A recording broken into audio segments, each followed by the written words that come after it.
pertanyaannya dimulai kosornya kapan itu Ustaz? Apakah wah niat nih mau pergi, apa di rumah udah mulai kosor, apa sampai di batas kota, atau di mana nih batasnya mulainya? Pertanyaan kedua nih, batas syaratnya itu kan ada dua versi yang saya baca di Ustaz nih. Ada yang 3 farsak, ada yang 4 barit nih. Ini yang mana yang benar nih Ustaz nih?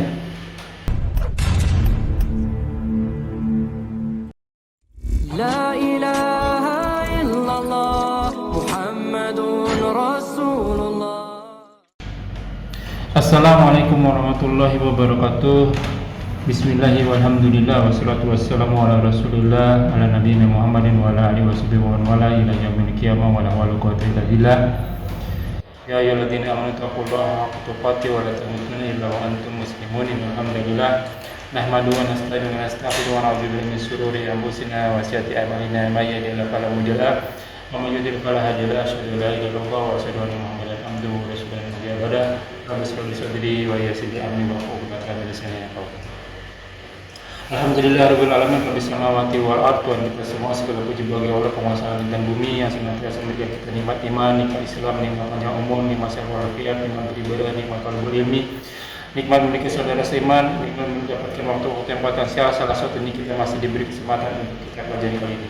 Salawat serta salam terlebih kita aturkan kepada junjungan kita Sayyidina Nabiyina wa Rasulina Muhammad sallallahu alaihi wasallam beserta para sahabatnya sekalian dan umatnya hingga akhir zaman.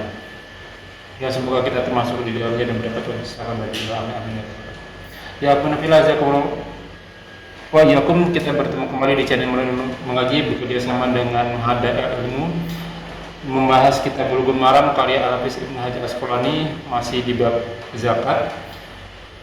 Tamam, kajian kami masih dipandu oleh Ustaz Teguh. Alhamdulillah beliau telah hadir di antara kita dan semoga beliau selalu diberi kesehatan, diberi kekuatan, diberi kemurahan rezeki dan dimudahkan segala urusannya. Selanjutnya bersama-sama kita simak kajian kita kali ini. Bila ada pertanyaan seperti biasa kita tuliskan di kolom komentar dan insya Allah akan ditanyakan pada kesempatan dan waktu dan tempat. Semoga berguna bagi ikhwanullah selaku talibul ilmi, wabil khusus al-fakir dan teman-teman yang patah untuk waktu dan tempat kepada gurunda wal yatafadhal maskur.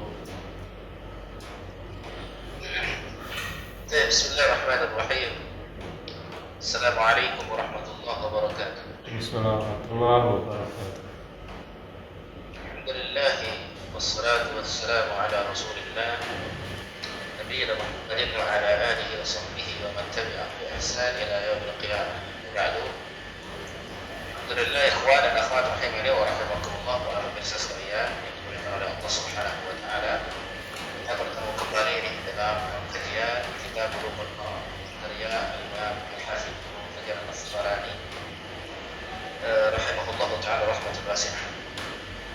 Terakhir kita sudah hadis pertama ya, insyaallah ta'ala. Selanjutnya kita masuk ke hadis berikutnya ya. Ya hadis yang zakat sapi ya sudah Ustaz. ya.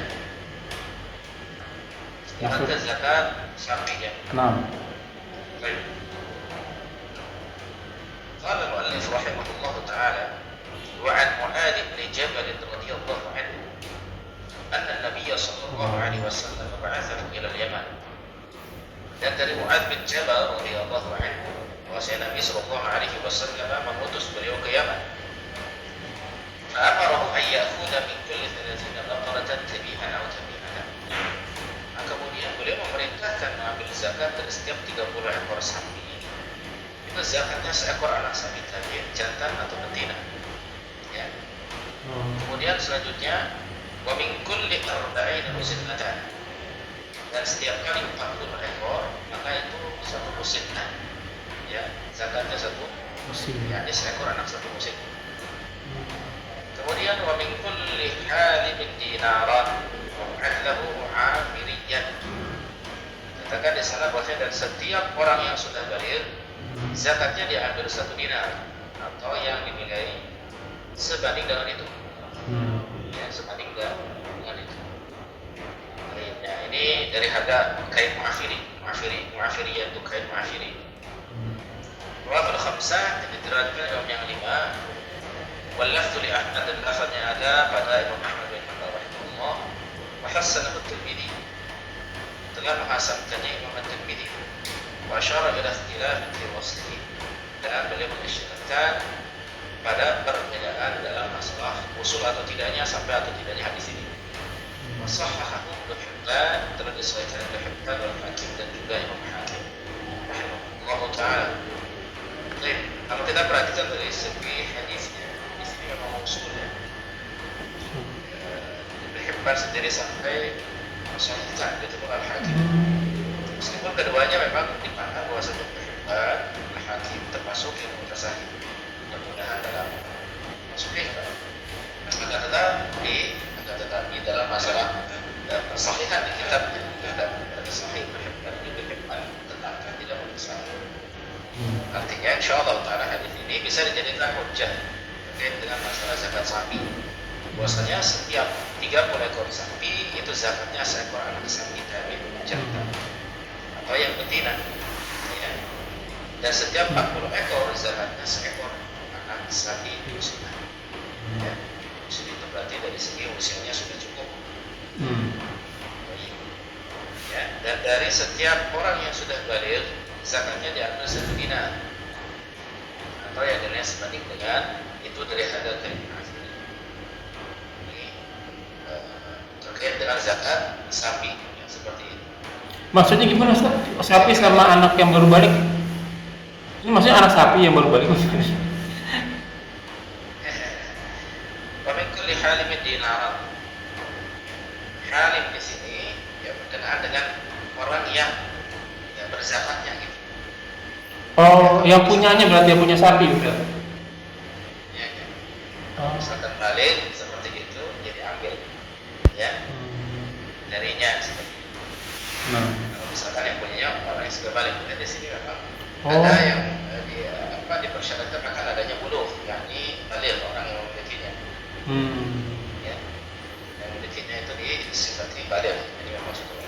Artinya dia dalam keadaan satu dia seorang muslim, kedua dia balik, gitu kan. Dan ketiga dia berakal. Ya. Ketiga dia berakal. Dan tentunya di sini kalau dia memiliki ternak sapi seperti itu, dia sesuai dengan nisabnya. Sampai 30 ekor, berarti dia keluar 1 tabib. Karena seekor anak sapi tabib. Kalau 4 ekor berarti keluar berapa? 1 ekor sapi. musnah. Berarti kalau misalnya yang punyanya belum balik, belum bayar zakat dong Ustaz. Ya. Dia bayar belum balik, maka ya tentunya dia itu belum belum mengeluarkan zakat, belum punya kewajiban untuk zakat. Kalau dia memang punya. Tapi biasanya kalau anak kecil belum punya, biasanya belum punya peternakan. Biasanya walinya yang pegang. Kan kadang kalau di Arab itu umur 16 Ustaz, umur 9-10 tahun tuh udah gede banget Ustaz. Udah punya kumis loh Iya Ustaz. betul. Ya, karena sebenarnya begini, kalau misalkan kita perhatikan bahwasanya balik itu sebenarnya bukan diukur dari usia ya. Ya. Itu dari makanya kalimat alim itu dari ihtilam itu dia mimpi basah atau dia telah keluar mani, furujun mani, keluar mani. Jadi walaupun misalkan usianya masih 10 tahun, 11 tahun, tapi kalau itu sudah terjadi dia sudah balik. Dan di masa sekarang kayaknya yang paling ini anak-anak usia lebih cepat. Lebih cepat betul, karena kondisi zaman ya mungkin ya. Iya. Kondisi zaman itu sekarang itu jauh lebih cepat lah seperti itu. Nah. Ya. Demikian. Nah. Baik. Maka di sini disebutkan oleh Sabhani. Dia mengutip perkataan Ibnu Abdul Bar. Ya, khilafa bainal ulama anna sunnata fi zakat al-fitr. Ya. Ala fi hadits Mu'adz annahu yasab al-mujma' alaihi. Tidak ada perbedaan pendapat di kalangan para ulama terkait dengan zakat al-baqar. Zakat al-baqar itu zakat sapi ya. Sesuai dengan hadisnya Mu'adz bin Jabal. Bahwasanya nisabnya ini mujma' alaihi. Nisabnya ini memang sudah dikonsensuskan dalam artian ijma. Ini wa fihi dalalah, katanya adanya ada dalalah, yakni ada penunjukan ala annahu la yajibu, ya, bahwasanya dia tidak wajib. Karena misalkan dia kurang dari fi maduna salasi. Kalau misalkan dia kurang dari 30. Ya, kalau dia kurang dari 30 seperti itu. Wa fihi khilaf, di dalamnya ada perbedaan pendapat. Di Zuhri, ada pendapat Az-Zuhri yang mengatakan yajibu fi kulli khamsi syatin qiyasan al-ibil. Kalau Az-Zuhri punya pendapat setiap 5 sapi itu satu. Nah, satu kambing katanya. Ini qiyas dengan ibil, yaitu dengan unta. Kita kan setiap 5 satu kambing. Ya, betul. Nah, pendapatnya Az-Zuhri, tapi pendapat tersebut itu dijawab oleh jumhur oleh mayoritas ulama. Wa anna nisab la yathbutu bil qiyas. Nisab itu tidak ditentukan oleh qiyas, oleh analogi, enggak. Enggak ditentukan oleh analogi. Nisab itu harus Allah dan Rasul yang menentukan. Gitu. Betul, betul. Jadi tidak pakai qiyas, tidak pakai analogi. Maka pendapat daripada Az-Zuhri tersebut dilemahkan oleh para ulama, oleh jumhur ulama. Ya. Dilemahkan oleh oleh jumhur ulama seperti itu. Nah, ya. Baik. Di sini terkait tadi mingkul li halimin dinar. Setiap orang yang telah halim, telah balik itu dinar, satu dinar, ay muhtalim, maksudnya orang yang telah dibebaskan. Ya. Dijelaskan oleh As-Sa'di di kitabnya Subulus Salam, Isyarah Bulugul Maram. Memang sebenarnya yang saya jelaskan tadi, bahwasanya halim di sini adalah berarti si musakirnya ini yang mengeluarkan zakat itu memang sudah halim. Ya. Halim yang seperti itu. Apa Ustaz, kalau 1 dinar itu berapa rupiah ya Ustaz ya? Satu dinar 4,25 gram. 4,25 gram emas. Oh, gitu. Soalnya kan di sini juga kan kalau zakat tuh kadang suka ada dinar sama dirham. Di UAE itu pakai mata uangnya dirham Ustaz. Kayaknya beda deh dirham di UAE sama dirham yang versi zakat ya. Benar nggak sih? Iya, iya. Jadi begini, kalau misalkan di sana dirham memang masih digunakan, ya dia bisa jadi patokan zakat. Yang penting 200 dirham itu masih zakat. Kalau dia punya 200 dirham atau seseorang punya 200 dirham, maka itu patokannya zakat. Karena bukan ke berapa rupiahnya atau berapa ininya ya, tapi kembali kepada sampai nisab. Kalau emas itu kan 85 gram emas ya. Ya. 20 atau 20 dinar. Oh, 20 dinar. 20 dinar seperti itu. Nah, ini sekitar 85 gram emas. Kalau 1 gram emas itu misalkan 1 juta aja, misalkan berarti 85 juta kan nisabnya. Itu dalam 1 tahun. Oke. Kalau dirham, dirhamnya tergantung dia nilainya sama nggak dengan si dirhamnya itu sama nggak dengan dinar. Dalam artian bedanya jauh nggak. Kalau bedanya terlalu jomplang, maka baiknya ke dinar ya, baiknya ke emas. Konversinya ke emas. Ya, konversi zakarnya ke emas. Ya, kalau misalkan dia ternyata tidak terlalu jauh antara dirham dengan dinarnya, maksudnya nilai tukarnya nggak terlalu jauh. Kalau yang seperti itu, maka boleh pakai dirham juga. Itu dengan 200 dirham, setara dengan 595 gram 595 gram perak. 595 gram perak. Ya. Ya seperti itu, tinggal dikalikan aja. Misalkan 1 gram perak berapa gitu ya. Tinggal dikalikan, nisabnya berarti segitu. 2,5%-nya. Ini kalau 1 dinar lumayan sekarang. Kalau 1 juta aja 1 gramnya ya di Indonesia misalkan. Udah hampir 2 juta Ustaz, 1 gram emas. 1,9. 2 juta ya. Hampir 2 juta sekarang. Berarti 1 dinar bisa 8 juta Pak, 8 juta 250. Wow. Ya kan? Berarti 1 dinar bisa 8 juta. Karena apa? Karena 1 dinar itu 4,25 gram emas. Bisa. Berarti kalau 4,25 kalikan 2 juta, berarti berapa itu? Berapa? 9 juta ada? Ya hampir. Segituan ya, 9 juta, 10 juta lah mungkin ya. Iya. Segituan. Oke. Berarti kali 20 tuh 9 juta atau 10 juta kali 20, 200 juta. 2 juta. Ya.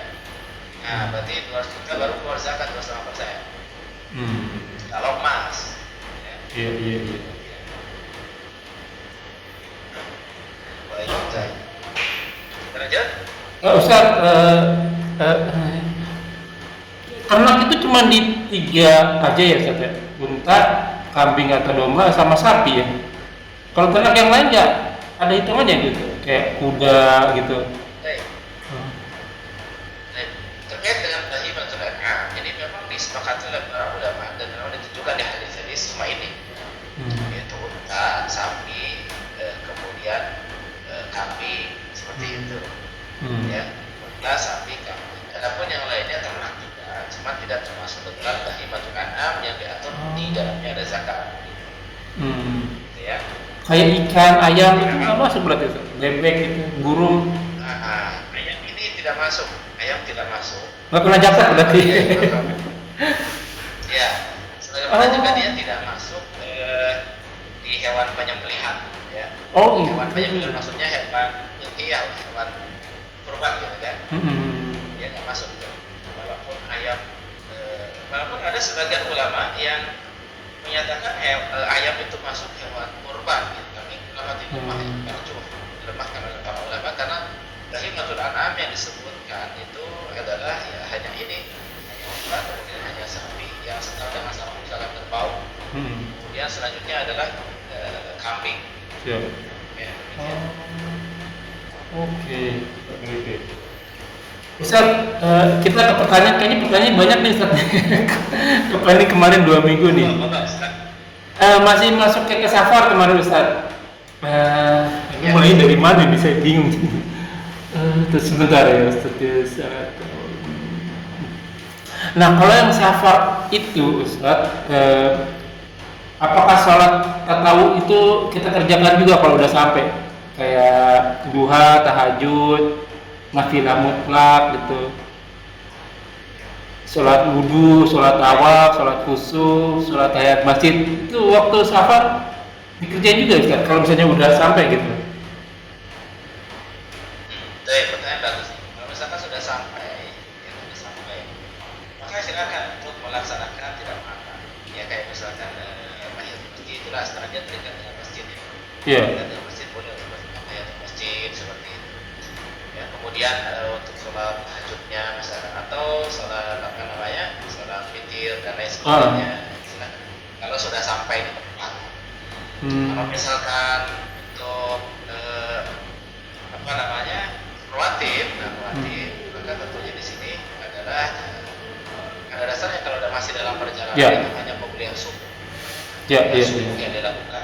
Yang lainnya kalau tidak. misalkan sudah di tempat, sudah meskipun untuk beberapa hari gitu ya, maka silakan juga untuk dilakukan.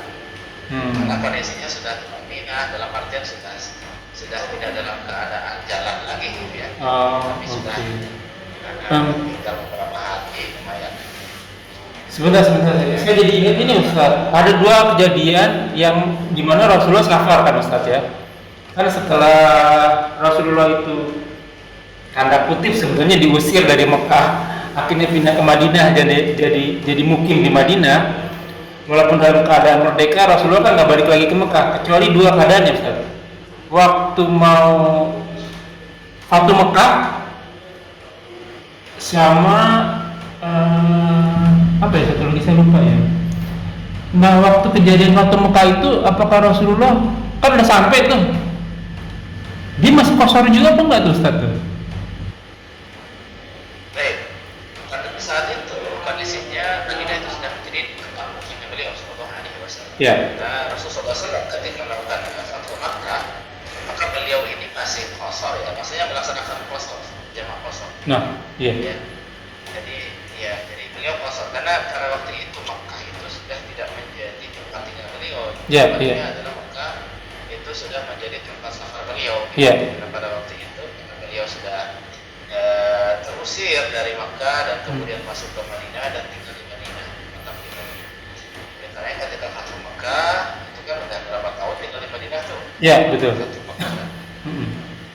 Berarti sebenarnya Makkah itu sudah menjadi tempat safar gitu. Bukan tempat nazil lagi, bukan tempat tinggal lagi. Ya, walaupun itu kampung halamannya dulu. Betul. Sehingga Rasulullah SAW ya masih kosong. Berarti selama di Mekah, waktu Fatu Mekah, selama itu Rasulullah kosor sholatnya Ustaz. 19 harian kalau nggak salah ya Ustaz. Rasulullah kosong. Kenapa? kondisinya beliau tidak tahu akan berapa lama berada di Mekah. Oh, oke, karena kondisi itu. Oke. Ya, kondisinya beliau nggak tahu akan berapa lama di Mekah, maka selama beliau berada di Oke. Mekah dianggap safar terus. Dianggap safar, karena kalau dianggap safar terus seperti itu, maka beliau terus mengqasarnya. Dan itu terbukti di pelaksanaan ibadah haji maupun umroh. Nah, iya betul. Yang kedua tuh ibadah haji sama umroh, nah itu dia tuh yang kedua. Gimana tuh Ustaz tuh? Kosong gitu berarti. Perhatikan pelaksanaan ibadah haji beliau kan diantaranya beliau itu kan ketika di Mina itu kan menjamak qasar ya, salat. Iya. Oh. Saat zuhur asarnya itu dijamak qasar. Kemudian apa namanya? Waktu itu sempat berganti Khalifah Abu Bakar, Umar masih jamak qasar. Pas Khalifah Utsman, kemudian Utsman menitmam, melakukan apa namanya? Disempurnakan jadi 4 rakaat. Pada waktu itu wala Utsman bin Affan sampai ditanyakan oleh Ibnu Mas'ud, karena itu gak pernah dilakukan Rasulullah. Iya. Oleh Abu Bakar dan Umar, Mas'ud protes itu. Iya. Apa nggak dilakukan qasar? Nah, kemudian Utsman itu menjawab bahwasanya aku khawatir di belakang kita itu banyak orang-orang Arab baru. Yang aku khawatir kalau mereka menyangka sholat zuhur itu cuma atau asar itu cuma 2 rakaat. Karena mereka itu kurang akal ya. Oke. Jadi ada sebab. Kemudian khawatir ketika mereka pulang ke negerinya seperti itu, ya mereka membawa ajaran bahwasanya sholat zuhur atau asar itu hanya 2 rakaat. Itu kekhawatiran Utsman bin Affan. Jadi bukan tidak mencontoh Nabi SAW. Cuma poinnya di sini adalah berarti Nabi SAW itu memang kalau safar pasti ada buka sholat. Itu sudah menjadi kebiasaan beliau Rasulullah SAW. Sampai-sampai Ibnu Mas'ud protes pada Utsman, kenapa? Rasulullah itu kan selalu qasar gitu. Meskipun dalam kondisi pelaksanaan haji sekalipun. Tapi Utsman menjawabnya seperti itu. Itu menunjukkan beberapa hal. Satu, memang Rasulullah setiap safar itu senantiasa qasar. Kedua, berarti Makkah memang sudah bukan negerinya beliau. Betul. Karena beliau ketika haji dan umrah pun tetap mengqasar gitu dikarenakan itu lebih sama beliau. Nah, kalau untuk teman-teman yang haji sama umroh ini Ustaz, kayak misalnya di sini nih 2 minggu nih, biasanya kita nih umroh nih Ustaz, udah ketakar istilahnya tuh. Wah, 2 minggu nih saya umroh nih. Itu kan berarti udah gimana tuh hitungan qasarnya nih Ustaz? Mungkin berarti berapa hari doang gitu. Karena sudah mengetahui akan lebih dari 4 hari. Iya. Safarnya seperti itu. Maka dia ketika sampai di sana dia nazir di sana, maka tidak ada qasarnya buat mereka. Oh gitu. Oh nggak ada batas 4 hari dulu di qasar, hari kelimanya baru sempurna. Enggak gitu ya Ustaz ya? Jadi sebenarnya kalau menurut pendapat jumhur pemahamannya mayoritas ulama 4 hari itu sebenarnya adalah patokan kalau misalkan begini, kalau kita melakukan sebuah perjalanan dan kita tahu akan kurang dari 4 hari, Ya. 4 hari begitu, maka kita selama perjalanan tersebut boleh untuk qasar. Karena kita tahu itu kurang dari 4 hari. Kalau kita, ini pendapat jumhur mayoritas ulama ya. Kalau kita itu tahu akan perjalanan safar tersebut lebih dari 4 hari, gitu kan? Dan tahu nih akan lebih dari 4 hari. Maka itu tidak dihitung safar. Tidak diqasar. Tidak diqasar kecuali yang 4 hari saja. Diqasar kecuali yang 4 hari saja. Dan juga ketika perjalanannya saja. Empat hari dan yang perjalanannya itu diqasar. Oke. Sementara lewat itu tidak diqasar lagi. Berarti ada 2 ya Ustaz ya. Ada yang udah ketakar, apa ini bahasa Indonesianya ya? Udah ketakar, wah ini udah kelihatan nih, misalnya ke Jawa nih, ke Jawa seminggu, udah ketakar udah nih berarti nih. Berarti kalau udah begitu dia masuk ke daerah Jawanya, udah masuk ke tempatnya, nggak boleh qasar lagi ya, udah sempurna gitu sholatnya Ustaz ya, kecuali dalam perjalanan ya. Ya kalau ketakar apa namanya lebih dari 4 hari misalnya begitu. Iya betul. Berarti kalau misalnya kurang dari 4 hari tetap qasar ya berarti Ustaz ya? Qasar. Gitu.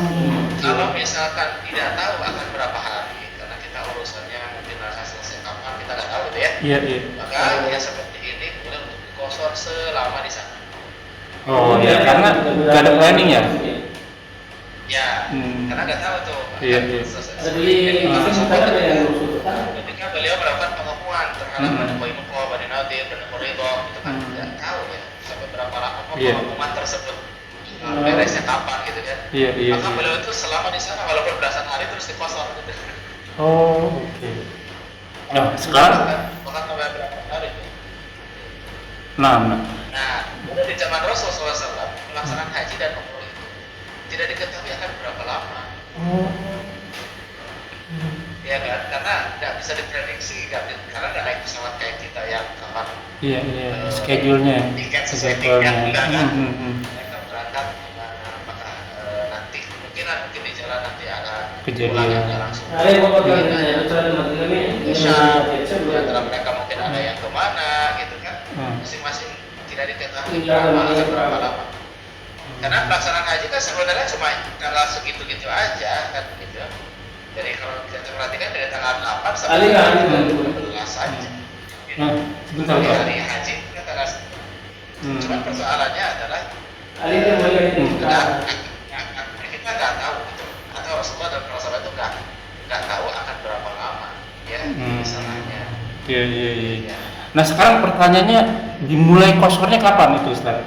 Apakah niat nih mau pergi, apa di rumah udah mulai kosor, apa sampai di batas kota, atau di mana nih batasnya mulainya? Jadi pasar itu dimulai ketika mukhalafatul bunyan, ketika sudah mulai keluar dari batas desanya. Oh. Jadi kalau misalkan di desa itu ada gada-gada atau istilahnya perlapuran gitu ya, maka mulai boleh kosor itu setelah melewati. Oh. Tidak ada kosor di masjid tempat kita tinggal. Oke. Oke, jadi setelah keluar dari tempat kita tinggal, kalau kita di perkampungan, maka keluar dari perkampungan kita, baru boleh tuh di pertengahan jalannya kosor. Oke. Nah, biasa jarak, jarak tempuh untuk sekali jalan itu, nah ujungnya itu adalah lebih dari 80 kilo gitu. Oh. Oke. Ya. Nah, ini jadi pertanyaan kedua nih. Batas syaratnya itu kan ada dua versi yang saya baca di Ustaz nih. Ada yang 3 farsak, ada yang 4 barit nih. Ini yang mana yang benar nih Ustaz nih? Jadi yang tempat itu 4 farsak ya. Iya. Nah, itu 3 farsak atau 3 mil. ya sekitar. Jadi kalau diukur itu ya sekitar. Ya, Kan kalau misalnya 3 farsak tuh kalau saya lihat di 3 mil kurang lebih 4,5 sampai 5 km Ustaz. Kalau versi 3 mil ya. Tapi kalau versi barit itu 4 barit itu bisa 20 kali 4 80 km. Nah, ini kan beda jauh nih. Yang satu 80, yang satu 5. Jadi begini, jadi hadis yang berkenaan tentang 3 farsak seperti itu adalah beliau ketika mengkosor tempat tujuan akhirnya. Nah, ini harus dipahami. Jadi kalau tujuan akhir itu 16 farsak itu sekitar 16 farsak. Kalau itu ya tuh, itu kalau misalnya tujuan akhirnya kira-kira segitu ya. Wait, sebentar Ustaz. Why? I'm recording your voice in your video. Sorry ya. Ya gimana Ustaz? Ya, jadi yang tepat 16 farsak. 16 Kalau farsak. itu 1 kali jalan tuh. Nah, adapun kita mengkosornya itu boleh kurang dari itu. Paling tidak sekitar tadi 10 km, berapa kilometer. Yang penting sudah keluar dari kampungnya. Batas kota. Oke. Nah, boleh kosor, boleh. Yang penting tujuan akhirnya adalah 16 farsak. 16 farsak atau 80 km. Ya. Jadi walaupun belum 80 km, tapi kalau tujuan akhirnya 80 km lebih, maka kita sudah boleh kosor di tengah jalan. Oke. Nah, walaupun jarak baru sekitar 5 kilo atau 10 kilo, yang penting sudah keluar dari kampung gitu. Iya. Walaupun ini Ustaz, tiba-tiba gak jadi nih Ustaz nih. Udah keluar dari batas kota, mau ke Jawa misalnya, ke Jawa Tengah, itu kan pasti udah lebih tuh ya Ustaz ya. Di tengah jalan, jalan tolnya diblok, nggak boleh, harus balik ke arah, pulang lagi. Wah, tadi udah sholatnya udah di konser nih, gimana ya Ustaz? Nggak apa-apa ya Nggak Ustaz? apa-apa. Oh, Itu kan di luar kendali kita. oke. Luar kendali kita. Kita nggak tahu kondisi jalan kan. Tiba-tiba begitu ditutup tolnya atau gimana, sehingga kita jadi balik lagi ya sudah. Kalau Allah masyaallah, apa yang sudah kita lakukan sebelumnya sudah. Innallaha la yudhi'u a'malakum. Allah tidak akan menyia-nyiakan amal kalian kepada Allah Subhanahu wa taala. Seperti para sahabat kan sebelumnya beberapa belas bulan, 18 bulan itu Baitul Maqdis ya, kiblatnya kan. Ya. Kemudian oleh Allah dibatalkan kiblat ke Baitul Maqdis. Oh iya benar. Masjidil Haram kan begitu. Allah katakan bahwasanya Allah Taala itu amalakum, Allah tidak menyia-nyiakan amal kalian itu. Ya, la yudhi'u imanakum, Allah tidak menyia-nyiakan iman kalian, maksudnya sholat kalian yang menghadap ke Baitul Maqdis kan. Nah, itu kan memang demikian. Oke. Ya. Nah, Dalam artian ini pun kalau misalnya kondisi kita seperti itu, sebelumnya kita sudah kosor sesuai dengan ketentuan gitu kan, tiba-tiba nggak jadi. iya. Udah nggak apa-apa. Nah, atau kan banjir Ustaz ya kan, balik lagi. Iya, betul. Oke. Bisa seperti itu. Nah, waktu di kosor itu Ustaz, kadang waktu mudah-mudahan nggak dia ya. Waktu saya jalan Ustaz, waktu mau umroh nih, kebetulan kalau di sini tinggal naik bis doang kok. Kalau dari sini Ustaz, umrohnya tuh di tengah jalan ada orang yang sholatnya turun Ustaz. Dia jamaah, sholatnya turun. Maksudnya turun dari kendaraan gitu ya. Terus dia sholat. Ada juga yang sholatnya duduk gitu. Dia pasti sendirian gitu. Yang satu dia turun jamaah, yang satu duduk sendiri. Ini mana yang afdol Ustaz? Turun dari kendaraan untuk jamaah, sholatnya berdiri atau sholatnya duduk aja gitu? Yang memungkinkan kalau turun dari mobil memungkinkan, artinya dibolehkan oleh petugas jalan pada waktu itu atau pihak yang sopirnya itu, artinya mau untuk berhenti di bawah dari sana, itu yang afdal yang turun di bawah untuk sholat, karena itu jauh lebih memenuhi syarat ya, berdiri baru kiblat, menghadap kiblat seperti itu. Ya, kecuali kalau misalkan tidak memungkinkan untuk turun di jalan, ya, dan juga tidak ada rest area, misalkan, nggak ada rest area, misalkan nggak boleh turun di jalan karena peraturan negara, misalkan nggak boleh menurunkan orang di tengah jalan atau bagaimana, misalkan ya, seperti ini berarti di kendaraan nggak apa-apa karena kondisinya tidak memungkinkan. Tapi kalau masih memungkinkan untuk turun, maka ini diutamakan, diupayakan ya. Kalau misalkan bisa seperti itu, ya. Kalau misalnya perhitungannya nih, wah saya kerja nih kalau seharian nih, saya jamaah takhir deh, Duhur sama Asar. Kekejar nih saya asalnya nih jamaah takhir di rest area. Apa saya tunggu ke rest area atau lebih baik saya tetap sholat di awal waktu aja gitu Ustaz? Kan umum kita nggak ada yang tahu gitu. Mana yang afdal itu Ustaz? Ya. Baik. Kalau misalkan kita sedang berada di kendaraan, ya tidak memungkinkan kita untuk sholat tepat waktu lah. Kita berangkat itu sebelum zuhur misalkan ya. Kemudian di tengah perjalanan kan masuk zuhur nih misalkan. Kita nggak memungkinkan untuk turun. Dan dinyatakan juga kita tidak akan berhenti di rest area misalkan, dan kita akan baru turun adalah ketika asar misalkan. Maka yang utama adalah menjamaknya ke asar, jamak takhir. Adapun kemudian kan umur kita tidak bisa waktu kita meninggal tengah perjalanan, tapi kan kita sudah meniatkan. Niat itu udah jadi patokan ya. Niat kita sudah meniatkan akan melaksanakan sholatnya nanti di jamak takhir. Maka Allah Subhanahu wa taala itu ya likulli imri'in ma nawa, kata Nabi SAW kan, untuk setiap yang meniatkan dia akan mendapatkan sesuai niatnya gitu. Ya. Demikian. Jadi jangankan untuk masalah sholat seperti itu, seseorang ketika akhir hayatnya dia mengatakan la ilaha, keburu meninggal. Belum ilallah. Kalau di hati Tidak ada Tuhan berarti artinya di situ ya. Tidak ada Tuhan ya. Kalau di hatinya niatnya itu sudah sampai beres, sampai Iya. la ilaha illallah, tapi Iya. ucapan belum sempat, gitu. Iya. Yang diambil niatnya. Masya Allah. Gitu. Allah. Diambil itu niatnya. Nah ini kelebihan untuk jamaah niat itu di sana. Ya. Makanya apa ya, harus diniatkan gitu Ustaz ya.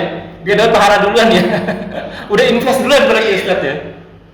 Jadi kan kata Nabi aja, kata Nabi SAW itu meskipun dia baru niatnya saja itu kata balahu hasanah. Kalau misal diikuti balahu hasanat atau asyra hasanat, ya sampai dikatakan bahwasanya dituliskan baginya itu 10 kebaikan. Itu belum dilakukan tuh, ya. Kalau misalkan dilakukan, sebelum belum dilakukan sudah dapat pahalanya kan begitu. Ya, Kalau ya. dilakukan maka dapat 10 kali lipat atau paling tidak ya minimalnya 10 kali lipat sampai 700 kali lipat, bahkan sampai tidak terhingga. Sementara kalau keburukan baru diniatkan tapi belum dilakukan ya tidak dicatat. Sementara kalau kebaikan baru diniatkan itu sudah dicatat. Berarti mau sholat subuh ntar malam, mau sholat tahajud ntar malam, niatin dulu ya sebelum tidur ya Ustaz. Udah ketulis tuh pahalanya tuh. Tulis pahalanya, insyaallah. Kitanya sudah persiapan, udah berniat betul, udah kepada Allah, ya Allah bangunkan. Tapi ternyata nggak bangun juga, bangunnya pas subuh, itu sudah tercatat tuh. Ya. Berarti harus niat haji dari sekarang ya Ustaz. Betul. Udah dihitung kalau misalnya teman-teman nggak kesampaian. Kayak ini tuh saya keingetan Ustaz. Jadi waktu itu pernah ibu saya bilang, "Rom, yuk kita haji yuk," gitu ya. Ibu saya ada uangnya tuh dari uang tabungan. Cuman kan saya nggak punya uangnya ya. Saya juga mau, cuman masa saya nggak ada duitnya gitu ya. Sampai akhirnya ya Arham meninggal dunia tuh belum sempet saya bawa ibadah haji tuh Ustaz. Cuman niatnya dia udah sampai Ustaz loh ya. Ustaz ya. Iya, niatnya itu sudah dicatat tuh. Subhanahu wa ta'ala. Boleh jadi pahalanya sudah diberikan. Udah sempurna berarti Islamnya sempurna ya Ustaz. 5 ya. Ustaz satu lagi ya Ustaz. Misalkan Ya. boleh. Apa nih? Takutnya Ustaznya sibuk. Untuk setiap sholat jamaah itu apakah harus azan Ustaz? Maksudnya kloter kedua nih harus azan apa enggak sih Ustaz? Karena saya pernah baca di mana Rasulullah itu sholat subuhnya kesiangan. Lagi sahabat sholat subuhnya kesiangan. Dia waktu itu kalau nggak salah ceritanya tuh Bilal suruh jaga, Bilal mau jaga. Bilalnya ketiduran juga gitu. Bangun-bangun udah siang. Tapi walaupun udah siang, ini loh yang saya merinding. Rasulullah bilang sama Bilal azan. Nah kan baru kesiangan ya. Bilal azan, Rasulullah sholat qobliyah subuh dulu tuh. Padahal udah kesiangan Ustaz. Baru koma. Apakah itu menjadi setiap sholat jamaah harus ada azan gitu Ustaz? Baik. Ya, kalau misalkan itu adalah jamaah yang pertama dan tidak mendengar ada azan di sana, Oke. ada. Itu jamaah pertama. Kalau jamaah kedua, apalagi sebelumnya dengar azan, ya nggak usah. Gitu. Pakai azan yang pertama saja. Gitu. Ya, itu kan Rasulullah SAW kejadian ya di sebuah wadi, di sebuah lembah gitu kan. Karena semalaman capek ya betul. perjalanan jauh habis itu Betul. kemudian kalungnya bunda Aisyah hilang, hilang. para sahabat nyari kecapean mereka kan. Iya. Kemudian Rasulullah pesan pada Bilal nanti bangunin kan begitu. Iya betul. Ternyata pada waktu itu Bilalnya juga kebablasan gitu kan. Demikian. Nah, kemudian Rasulullah SAW memerintahkan waktu itu untuk berpindah dari wadi tersebut sejenak. Setelah itu Rasulullah SAW memerintahkan kepada Bilal untuk meminta air, minta wudu dulu ya. Ternyata airnya pada habis, kemudian turun ayat tayamum kan gitu. Kemudian setelah itu Rasul menyuruh untuk Bilal adzan kan gitu. Kemudian setelah itu ya selanjutnya seperti biasa ya. Kemudian iqamah, kemudian setelah itu sholat berjamaah demikian. Nah, dalam hal ini itu dilakukan karena itu jamaah pertama gitu. Dan tidak terdengar makanya ketiduran mereka. Iya. Iya betul. Dan itu di tengah-tengah padang pasir gitu, nggak ada kehidupan misalkan Iya, iya. nggak ada yang ada. Nggak mungkin nggak ada ngajar ya, pasti Mereka- pasti nggak ada ngajar, iya, iya. Ya. Oh, kalau sekarang kondisinya pasti ya, kalau Indonesia ya pasti ada nih Ustaz ya. Walaupun ada jam azan, itu pasti ada azan kan, otomatis ya. Berarti kalau Ya. misalnya, Ya, pasti. oh gini Ustaz, kalau misalnya safar gimana tuh Ustaz ya? Kita nggak perlu azan lagi ya? Karena udah pasti ada ngazan kan? Ya, gini, kalau misalkan kitanya tidak mendengar azan, ya, ketika safar di perjalanan nih, ya tidak mendengar azan karena berada di toangan Pak. Toangan itu Ya, terowongan. apa ya? Tempat kosong jauh dari pemukiman lah. Ya, ya. Ya, di sana tidak terdengar azan, tapi masuk waktu sholat, kemudian kita beristirahat di sana, maka kita berjamaah sholat kan. Ya. Nah, kalau berjamaah sholat, maka dimulai dengan azan karena sudah masuk waktu. Jadi salah seorang ada, setelah itu baru kemudian qomah, kemudian dipimpin ada seorang imamnya. Sekali lagi kalau jauh dari perkampungan dan tidak Ya. mendengar azan, Berarti kalau rest area yang udah metropolitan gitu nggak perlu lagi azan ya Ustaz ya? Kan pasti ada azan tuh di rest Iya. area ya. itu pasti ada yang ada di sana. Dan kemungkinan juga apa? Ya pasti kita kalau lewat perkampungan mah kalau sudah masuk waktunya sudah dengar azan gitu. Iya, iya, iya. Waduh. Ya, seperti itu mah udah nggak bisa azan lagi. Langsung saja. Nah, menarik nih. Sebenarnya saya masih banyak pertanyaan tadi kita sambung di live waktu ya Ustaz ya. Syukur jazakallah Siap. khair. Ya ikhwan fillah jazakumullah wa iyyakum. Itu baru satu kasus aja udah banyak pertanyaan ya. Mudah-mudahan berguna bagi ikhwan fillah. Semoga apa yang kita bahas menjadi ladang amal buat kita. Semoga majelis ini diberkahi. Semoga apa yang kita kerjakan dan yang akan kita kerjakan diterima oleh Allah Subhanahu wa taala dan menjadi ladang amal kita di akhirat kelak. Wa qul haqqan rabbikum faman syaa'a falyu'min wa man syaa'a falyakfur. Semua yang benar datangnya dari Allah. Barang siapa yang beriman silakan beriman, barang siapa yang kafir silakan kafir. Tapi semua akan diminta tanggung jawabnya, semua ada expiry date-nya, ada masa berlakunya, kuluman alifan, semua akan binasa dan sabda Rasul kita umur umatku tidak jauh dari 60 sampai 70 tahun saja. Maka hisablah diri kita sebelum kita dihisab olehnya. Semoga segala kesalahan kita dimaafkan, diampuni dan diganti pahala yang melipat ganda dengan kemahamurahannya. Wallahu a'lam bishawab. Kita tutup dengan kafaratul majelis. Subhanaka wa bihamdika asyhadu an la ilaha illa anta astaghfiruka wa atubu ilaik. Wa akhiru da'wana walhamdulillahirabbil alamin wa billahi taufiq wal hidayah. Wassalamualaikum warahmatullahi wabarakatuh. Rabbana taqabbal minna innaka antas samiul alim. Syukran jazakallahu khair Ustaz. Iya. Kita jumpa lagi minggu depan insyaallah Ustaz. Kalau udah mulai balik minggu depan saya udah mulai balik Ustaz. Insyaallah ya. Oke. Iya, dalam perjalanan ke hari Jumat atau Sabtu gitu.